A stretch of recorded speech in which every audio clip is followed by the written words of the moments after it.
We're doing my big fat Greek wedding. Aunt Vola, let me touch your hair. Let me. Okay. Table. Now let me tell you a story about a time back in the 90s, maybe early 2000s, where such a movie genre existed that wasn't really directed at singles who were looking for romance, and it wasn't really directed at families who were just looking for something fun for everyone to watch. There was a kind of hybrid genre that existed at one point in time where those were both one.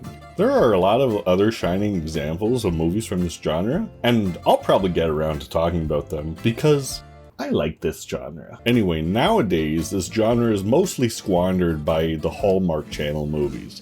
But there was a time where these were at the very mainstream. And my favorite of the bunch was My Big Fat Greek Wedding, a family romantic comedy.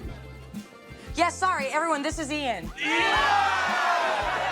I do remember when it came out, it was very popular. A lot of people I knew were talking about it. And that seems to be the case elsewhere. It's amazing that this movie was only made for $5 million. For the production quality and the quality of the acting and humor, it's a well-written screenplay that rightfully earned Nia Vardalos the Academy Award for Best Written Screenplay for that year. May I please date your daughter? No! So, what's it about? My Big Fat Greek Wedding is about Tula Portokalos, who grew up in the overbearing presence of her proudly Greek family. Her siblings and cousins have all fallen into what is considered the typical Greek-American tradition, while Tula is much more intrigued about the world outside of her Greek upbringing. Tula still lives at home with her parents and brother, and works at her family restaurant in Chicago, Dancing Zorba's. After Tula's mother finds out she has a desire to go to college for business technology, she manages to convince her father to allow her to attend classes, which is one of the charmingly funniest scenes in the movie. Smart, so what for she needs more school? She's smart enough for a girl. Oh, you think you're smarter than me, huh? No, I mean... It's around this time that she has a hilarious but cute interaction with a customer. Once she starts college, she starts to try new things, like taking more care of her appearance, getting more social and making friends with other students, and gaining a ton of confidence. Once she graduates, she asks her aunt for a job at her travel agency, since now she can book flights and packages on her computer. And her aunt agrees it's a great idea, which leads to this other hilarious thing. This was his idea. All right, that he came up with. All right, Now he's gonna figure Don't it out. you worry. Okay, I know what to do. You don't know what to do. You talk.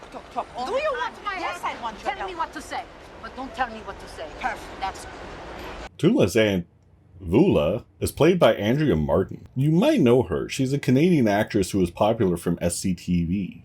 So I go to the doctor, and he did the biopsy. Are you liking this video so far? Ever think about subscribing? If you want to see more shit like this, take a look at my other stuff. What's great about this movie is that basically the romance hasn't started yet. Yeah, she did meet this guy at the restaurant, but that was kind of a plot point that's tossed aside while she focuses on this whole college thing and getting a better job. And, remaking herself, just branching out for her family. Because as a family romance movie, her story isn't really about her getting together with her husband. That happens really early on in the movie. The rest of the movie is really more about Tula being able to deal with her family. Anyway, the other two acts of this movie are basically her husband, played by John Corbett, and him trying to adapt to the very high energy, in-your-face way of her family, and eventually his very stale, very generic, tasteless people.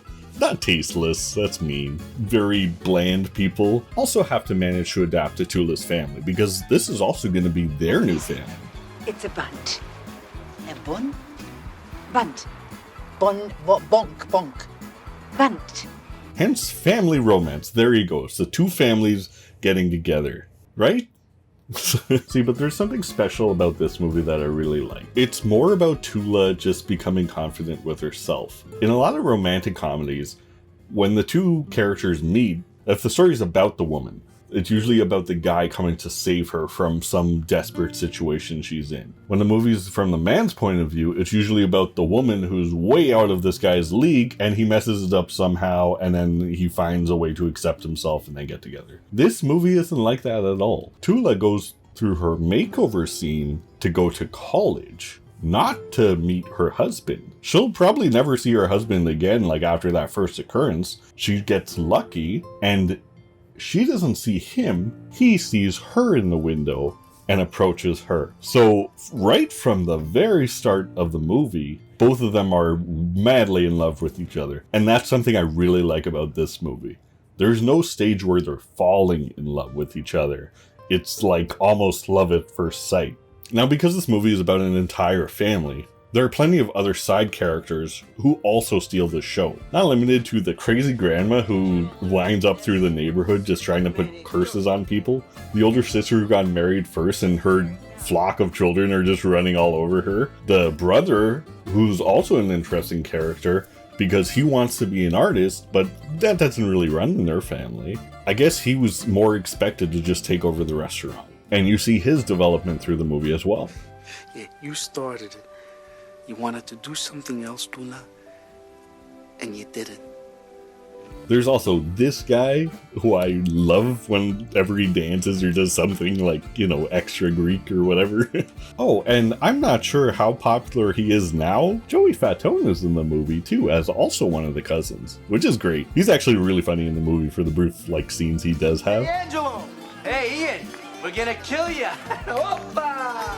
But I think my favorite character is actually the father, because while he is a very traditional and old style guy, he just wants the best for his family, and you see how he kind of ends up with that by the end of the movie. This is a movie where there is a conflict, but it's not a big deal. You're kind of there just for the ride. What else can I talk about here? Oh yeah, they actually filmed part of this at the college I went to, so there's that. But anyway, if you're kind of tired of all the dark and really like grounded movies out today and just want a little, this isn't even escapism, this is just like, you know, sometimes you don't want to see something that's always thrilling or always has you on the edge of your seat or you're constantly worried about the stakes of the movie. You'll have a lighthearted chuckle throughout and you'll leave feeling way happier than you did going in. Take a look at this gem of a movie, My Big Fat Greek Wedding. Oh, and I also noticed I haven't rated movie reviews for the past few reviews I've done, so I'm gonna rate this one 4 out of 5. You're engaged! You're engaged! We never think it could happen for you. Never! Never! Coffee, didn't we say that? We never think this day will come. Never. Never! And it came! Oh!